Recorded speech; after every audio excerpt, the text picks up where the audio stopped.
This is true. But predication is synthetic. It's synthetic. That is analytical, right? So in predication, they should be the same. He has added this condition. This is very good because of many mistakes made in philosophy because they do not, let's say, regard the unity of predication. I will just tell you, give you an instant later. All right? I give you an instant later. Now, another thing which is corporeal resurrection. Is body resurrected or not? Is this body or not this body? Or is another body? All right? Avicenna said that I cannot prove, but I believe in it. Avicenna tried. He said that I believe in spiritual resurrection, but I cannot prove bodily resurrection, but I believe in it. All right? He was not able to prove it. But Mullah Sadr has proved it. Corporeal resurrection. But not through body. Inside this body is another imaginal body. Inside this body. And that true body is that body. This body is a cover only for that body. All right? He calls it badan mesali. Badan mesali, imaginal.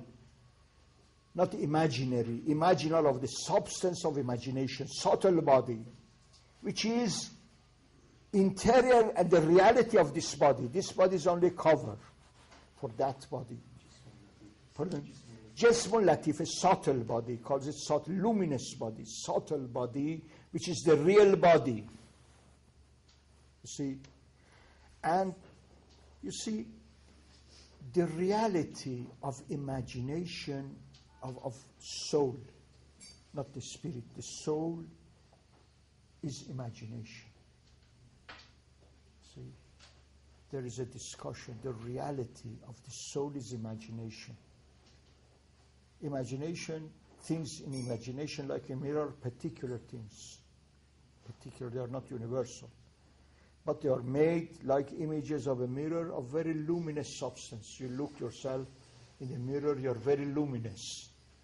You do not have this body, you have another body, luminous body. See? Imagination is like that. You have, let's say, imaginal images. You have images. So there is discussion about imaginal body and the substance of the other world, which is the world of imagination, imaginal body, and of course there's a lot of discussion. Another very important thing, Sadrian metaphysics, is this principle about the human soul, an-nafsu jismaniyatul hudus ruhaniyatul baqa.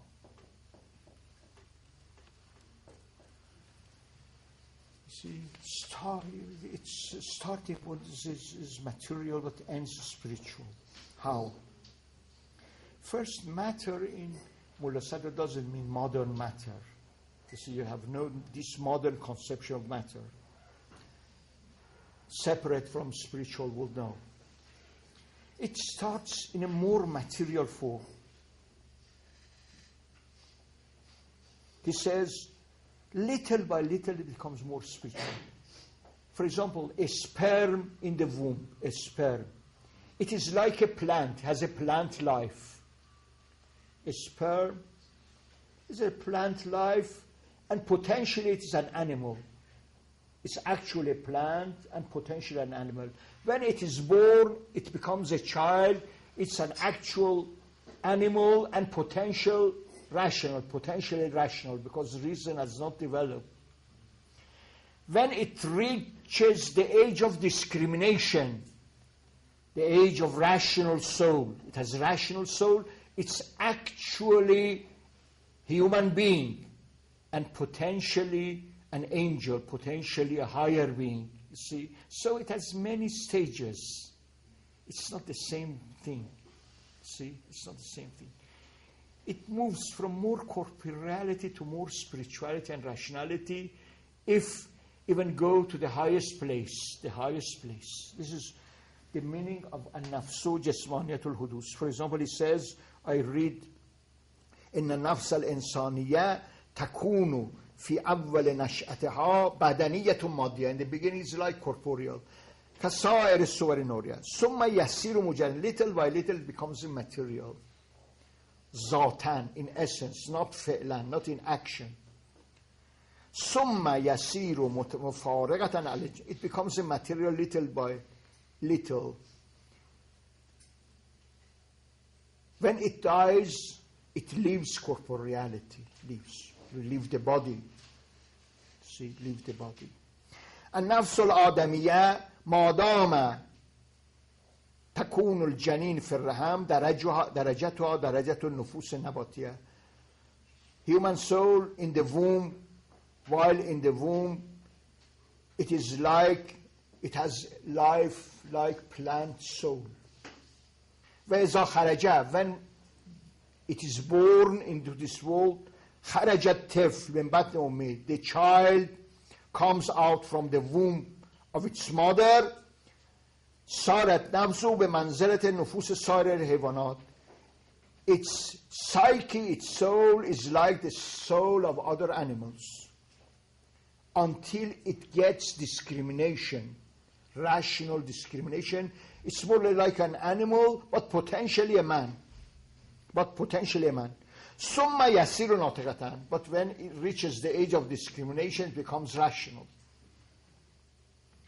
فإن كان فيها استعداد الارتقاء إلى حد النفس القدسية, it might have the possibility of going up to the level of nafs qudsi, sacred soul, divine soul. So man has stages.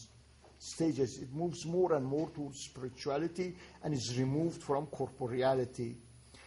فإذا بلغت حد الأربعين, when it reaches the age of 40, وهو أوان البلوغ المعنوي. This is the beginning of spiritual life. At age of 40, صارت نفسا قدسية. It can become a sacred soul. It can become. إن ساعدها التوفيق الإلهي. If it is aided by divine grace, it can become sacred soul and divine soul. فالجنين ما دام في الرحم نام بالفعل. So the fetus, while in the womb, its plant life actually has a plant life, but حيوان بالقوة, it's potentially an animal. وإذا خرج من بطن أمه قبل البلوغ فهو حيوان بالفعل. When it is born into this world before the age of creation, it is the animal, actual animal, but potentially human being. When it reaches the age of discrimination, it's able to distinguish good from bad. It becomes truly man. Malakun بالقوة, and an angel potentially. وأما مرتبة القوة القدسية فربما لم يكن من ألوف من. But they can reach, the more perfect individuals can reach sacred soul. But one among many thousand can reach that. It's very difficult to reach قدسية. You see, فربما لم يبلغ من ألوف من أفراد الإنسان واحد إليها. Only one person among many thousand can reach this higher stage. So, and when one dies, one leaves aside this material being. You see, one leaves aside. Now, إن النفس الإنسانية مشتملة على أجزاء ثلاثة. Human soul has 3 stages. We have 3 stages within us. 3 stages within us. The second part of us is that part which belongs to the intermediary world. And the third part belongs to the sacred world, spiritual world. See, right? We have body, soul, and spirit. The 3 worlds we have within us. That's why we can know that world. If we didn't have that world in us, how we could know it? We have it already. فَالْأَوَّلُ تَبْعٌ. The first stage is called tabi'ah. Tabi'ah, nature. Our material stage, which we are, our body, we are called tabi'ah. Vasani nafsun, the second we call our soul. Vathalithu aqlun, the third stage is called by philosophers aql. Aqlun bil-lisan al-hikmah. In the language and the terminology of philosophers, it's called aql, intellect, but in the language of Sharia and religion, it's called ruh. Ruh is the same as aql, as I mentioned. See? Ruh is as aql. Don't think that, don't confuse the modern conception of aql with philosophical and traditional conception of aql. There's a very confusion. See? You should not confuse the modern conception of aql, which is a faculty of the soul, with the ancient conception. The ancient conception is a substance. For example, in Plato, in Ibn Arabi, in Mullah Sadra, you have intelligible world. You have sensible world. Intelligible, much higher than this world. This world is like a shell. That is the kernel. It's the real world. Intelligible world. It's called spiritual world. Alam Jan. Alam Jan. Spiritual world. This conception is missing nowadays. Intelligible world. The psychic world, intermediate world, Alam Mesal. It's another Alam. There's 3 stages. This is totally missing. The world after Descartes is a dead world. Material world, quantitative world. No soul. There is absurd to talk in modernity about the intelligible world. It's absurd to talk about psychic world, which is the cause of this world, and it's the first world coming from God. You see, precedes this world. This is the last. We have everything. Now, this conception of spiritual world, intelligible world is missing first. Second, the conception of substance, intelligence as substance. A substance is missing. Individual substance.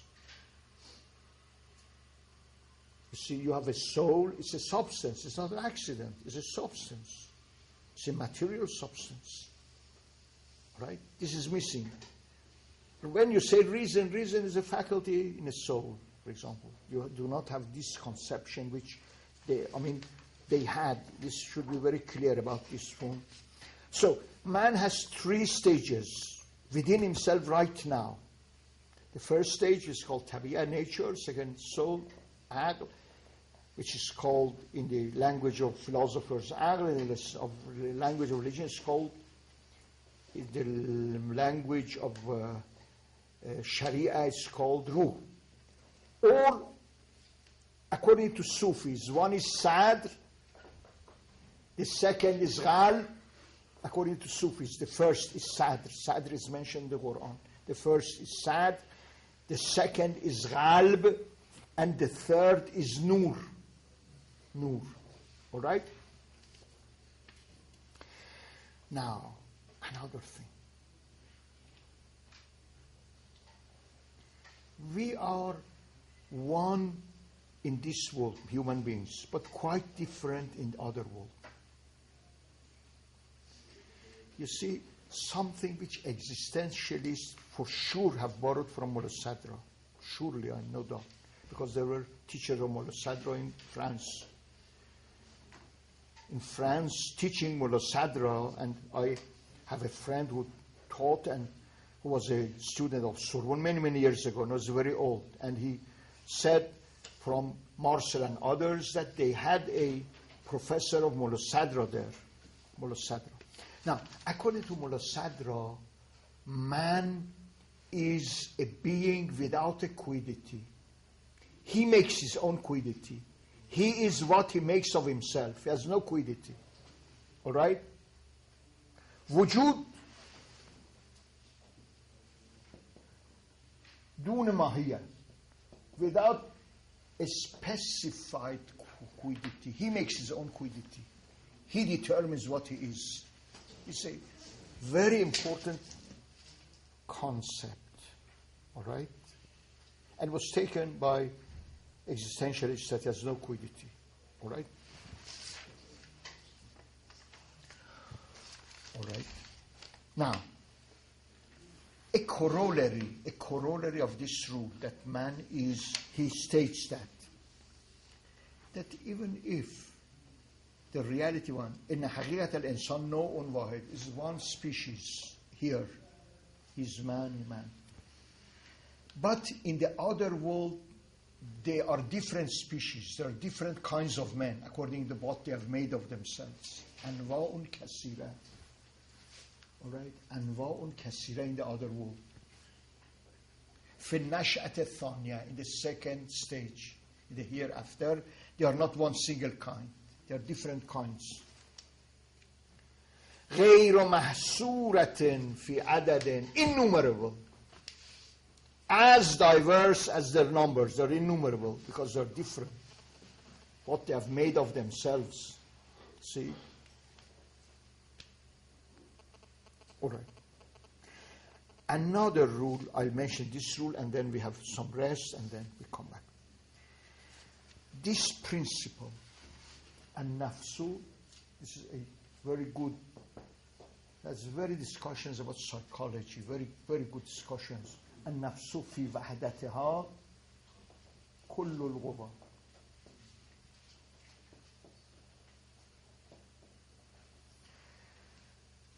Nafs, human soul, in its unity, is all the faculties. It descends like God. If you can, man arafa nafsa faqad arafa rabb. If you want to know God, know yourself. See how your soul descends. Is one single reality. It becomes heart at this stage, becomes eye in this stage, becomes hand in this stage. النفس في وحدة كله. إن النفس الإنسانية تنزل, descends إلى درجة الحواس, to senses, descends. In ear it becomes ear, in the eye it becomes eye. See? درجة عند إدراك المحسوسات, while perceiving the sensory things, it descends to the level and to the degree of sensation. فتصير عند الإبصار عين القوة البصرية. While seeing things, it becomes the same as vision. وعند السماع عين القوة السمعية. When hearing, it becomes the same as audition and hearing.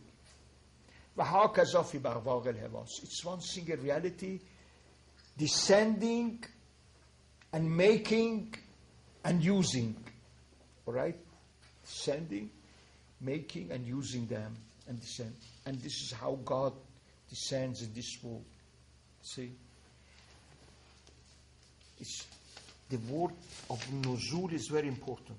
Seldom you can find the word nuzul, enzal, tanzil is a Quranic word.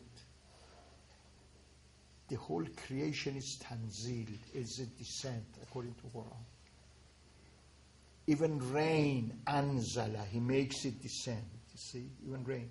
You see it at rain, but Quran sees it something descending, anzala, or Quran, or the tanzil is a very, very important concept in the Quran. You should pay attention. Allahu allazi khalaqa sab'a samawat wa min al-ardi mislahun yatanazzalu al-amru baynahum.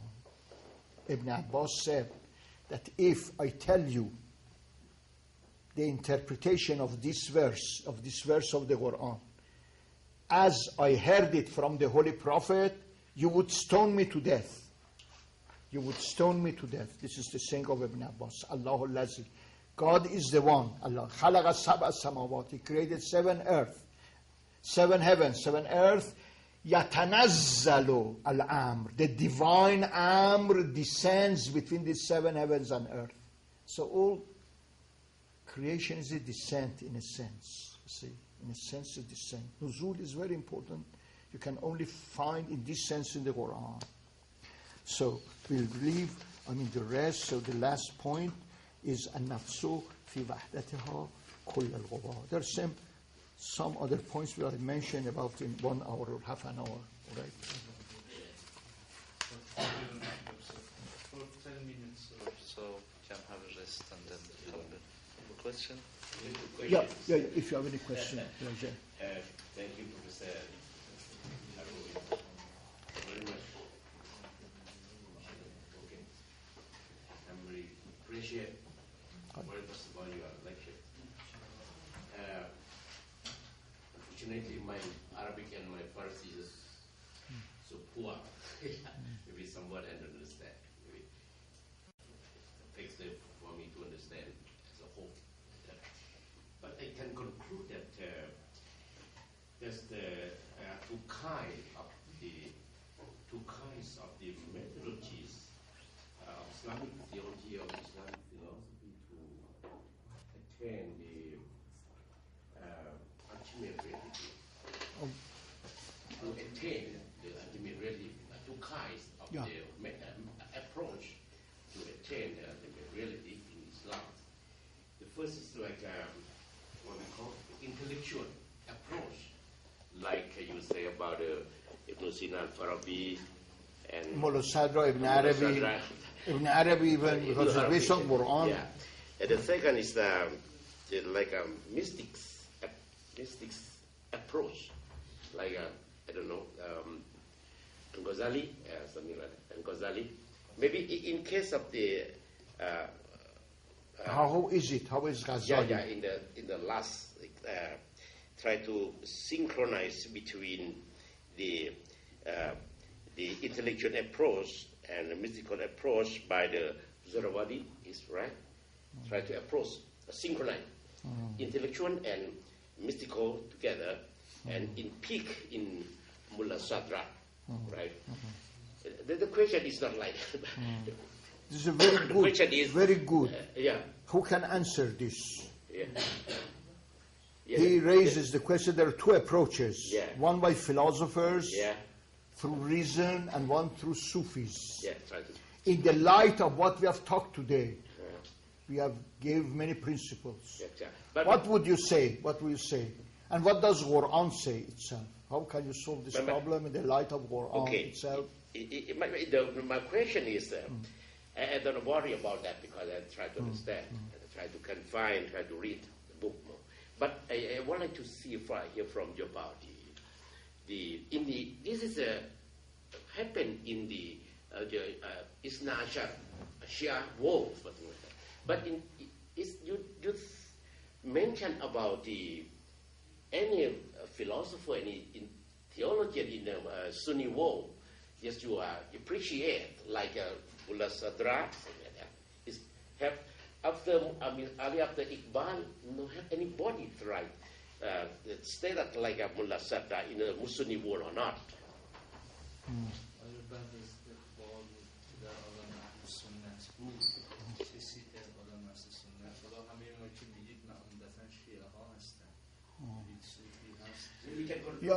Your question had several parts, which I should deal with separately, because your question was a multiple question, not one single question. Multiple question. Why multiple question? Because you raised the question about philosophy and Sufism first. And also the approach, this is true, amongst some Shiites, and whether it exists in the Sunni world too. That's very important. All right, in the light of what we discussed today, I gave you all the elements of this to answer this. You see, what does Quran say? Quran says, I give you a verse of the Quran which would answer you. Inna, verily we, that is God, anzalnahu, We revealed this book. أنزلناه, we made it descend, this book, قرآنا عربيا.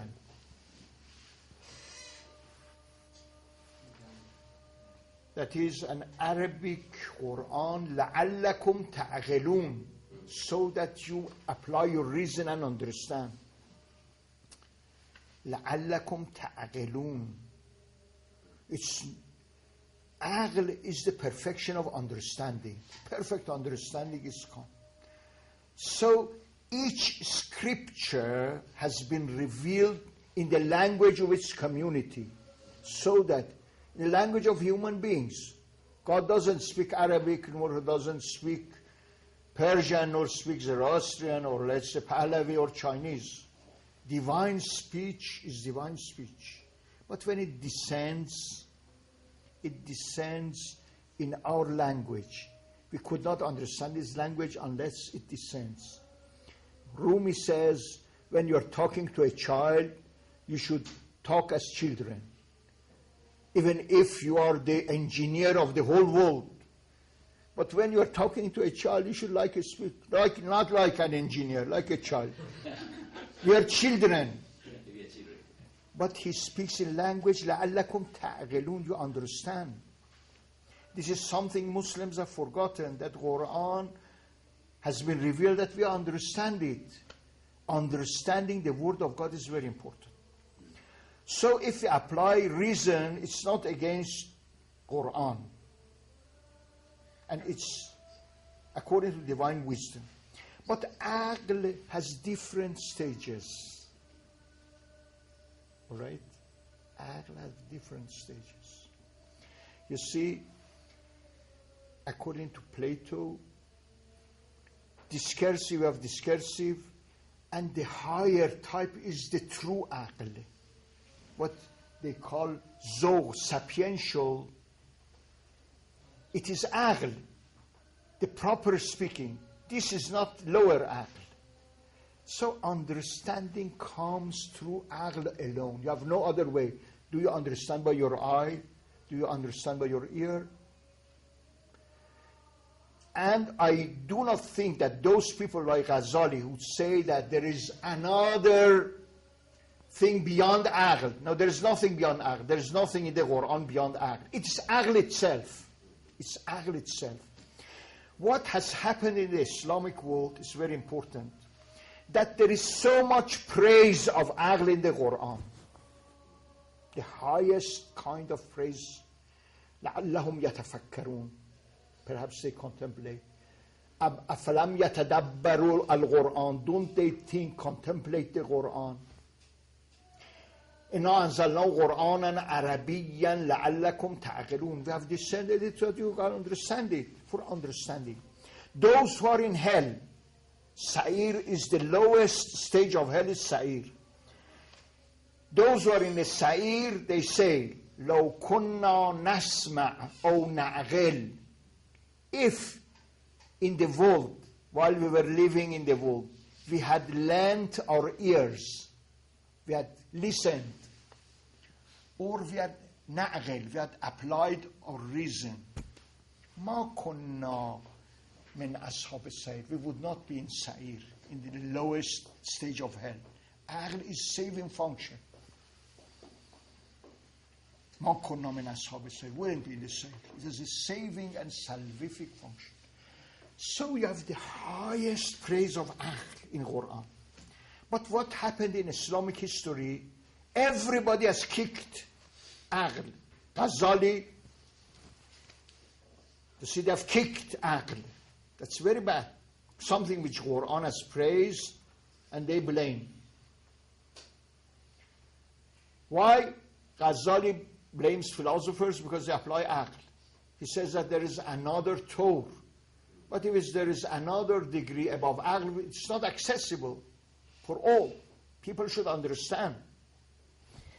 Now, Aql is very, very, the best thing in us is Aql, nothing created.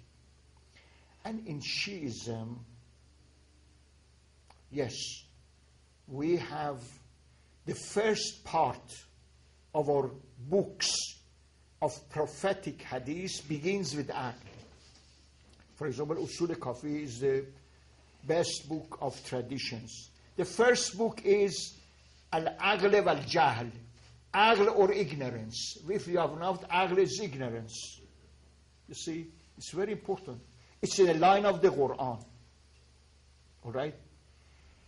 And there are many things. For example, they told Prophet that so this where does this thing worships. He said, how is his aql, his understanding? He said it doesn't have aql. He said, no. Aql, understanding something is the highest thing.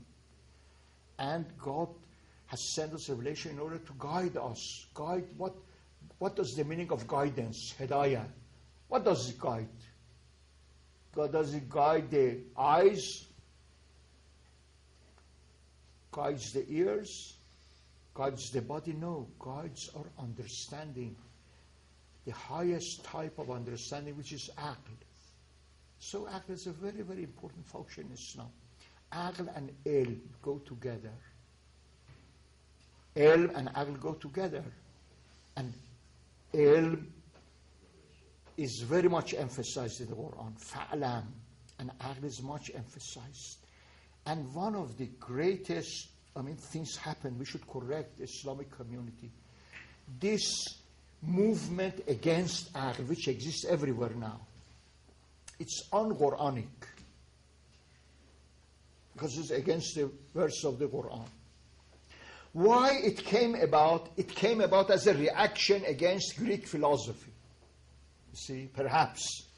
They wanted to refute Greek philosophy, and they said aql is, they have a proverb in English that some people, they want to, what you call, you have the tub with the child, instead of cleaning the tub, throw the baby in the hot water. You throw the tub with the child in the well. You see, they wanted to clean the tub, they cleaned the child as well. They threw it into the well. You see, in order to refute Hellenism, they refute reason as a whole against the Quranic teaching. And this is seen all over the Islamic world, but not by philosophers. And we have no two reasons, one for philosophy and one for religion. We understand Quran with this same intelligence. We accept, not with another intelligence. Those who want to separate reason into two compartments is totally false. We understand Quran by the same intellect that we understand science, that we understand. It's divine. It said something divine in us. You see, so it is said that by our philosophers that you have an outward messenger and inward messenger. The outward messenger is prophet. Inward messenger is your intellect. So that outward messenger addresses this inward messenger. They go together, right? So do not depreciate aql, understanding. That's very, very great. Religion is based. It is said, they asked Imam Ali, do you have anything of revelation which we do not have? He said, no, you have everything. But we have the fahm. Understanding, yes. Understanding, revelation rests with saints and imams. Yes, they have greater understanding. Yes, it depends on the deeper understanding. Now, so, aql, kashf is also aql. Sufi kashf is not different from aql. It's the same aql when the veils of aql are removed. When the veils are removed. There are veils. It's not different. See? No, it's a question just like, do you have any Muslim theologians and Muslim philosophy in the Sunni world that you appreciate? For example, like you see, there is what I should tell. Can I respond to? No. What is he says that there is a difference in the Sunni world. This continuation of philosophy did not did not take place. That is what you want to say? Yeah, did not have. Because of Ash'arism, there was against reason. That is not completely true. Actually, if I can say a few words with your permission. But he also likes to add a point. I wanted to hear from you. Which one? Anyone you said after Iqbal, after Amir Ali, after anyone that mentioning a civil war, and after that, anyone can appreciate that is nice. Actually, the thing is, in Ghazali, it's not totally against or all the sciences, because in his Tahafut al-Falasifa, he makes it very clear that he has no problem with logic, and Professor has already said... Oh, I understand your question. I'll answer in a way. You see, Ghazali is not a pure Sufi. He is a theologian too. He was a mutakallim. A mutakallim, the basis of his argument are mashhurat and musallamat. Mashhurat. He argues with you. He accepts whatever you say as true. It might be false. It is sudden say what we call mashhurat and musallamat.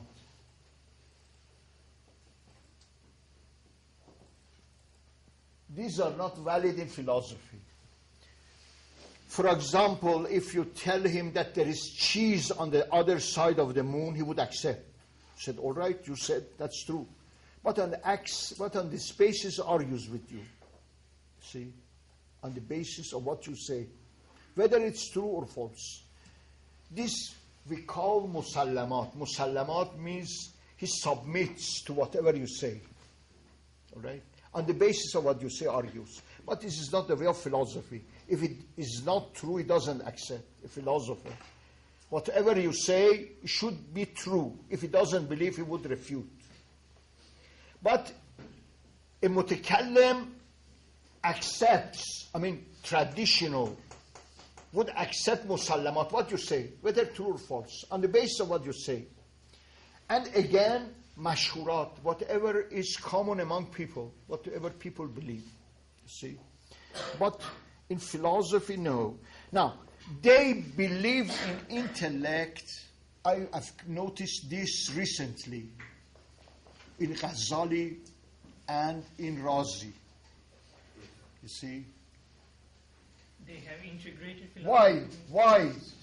They accept it as mashhurat or musallamat, not in themselves. Because they want to argue with philosophers as mashhurat, they accept it. They repeat what they say, but not they believe in it. For example, in Mishkat al-Anwar and in Munghaz min az-Zalal.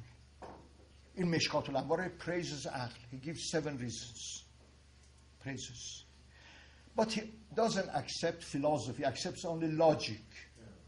He never accepts philosophy. Because he needs logic in order to refute philosophers. Only.